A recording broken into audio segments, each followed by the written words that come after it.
ಹ್ಮ್ ಇಲ್ಲ ಕೋತಿ ಕುಣಿತಾ ಇದ್ದಿಲ್ಲೇನೋ ವೀಕಪ್ ಅಂತಾನೆ ಹೆಸರು. ಬೆಳಿಗ್ಗೆಯಿಂದ ತಿಂತಿಲ್ಲ, ಇವಾಗ ತಿಂತಾ ಇದ್ದೀನಿ. ಕಂಪ್ಲೇಂಟ್ ಇದ್ರೆ 4 ಸಲ ತಿಂತಿದ್ದೆ. ಥೂ ವೀಕಪ್ ಬೇಡ ಏನ್ ಬೇಡ ಮಂದ ಪಾರಂಗ ಮಕ್ಕಳೇ 8 ಗಂಟೆಗೆ ಕಟ್ ಮಾಡಿಬಿಡಿ, ನನ್ನ ದೃಷ್ಟಿ ಆಯ್ತದೆ. 8 ಗಂಟೆಗೆ 5 ಚಪಾತಿ ಮಾಡ್ತಾಳ, ಮತ್ತೆ ತಿರ್ಗಾ 2 ಗಂಟೆಗೆ ಚಪಾತಿ ಮಾಡ್ತಾಳ. ಏನ್ ಮಾಡ್ತಾಳೆ ಅದು ನಾನೇ ರೆಡಿ ಮಾಡಿ ಕೊಡ್ತೀನಿ. ಇವಾಗ ಏನು ಇದು ಊಟನ ನಾನೇ ರೆಡಿ ಮಾಡಿ ಕೊಡ್ತೀನಿ. ಸ್ವಲ್ಪ ಸ್ವಲ್ಪ ಕನ್ನಡ ಬರುತ್ತೆ, ಸ್ವಲ್ಪ ಕನ್ನಡ ಬರುತ್ತೆ, ಜಾಸ್ತಿ ಬರಲ್ಲ. ಏನೋ ಸ್ವಲ್ಪ ಅಡ್ಜಸ್ಟ್ ಮಾಡಿಕೊಳ್ಳಿ.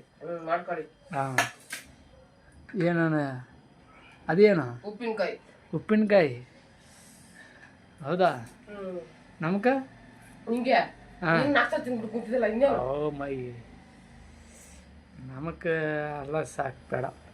ವಿಡಿಯೋ ಕಟ್ ಮಾಡಿ ದೃಷ್ಟಿ ಆಯ್ತಿದೆ. ಕಟ್ ಮಾಡಿ.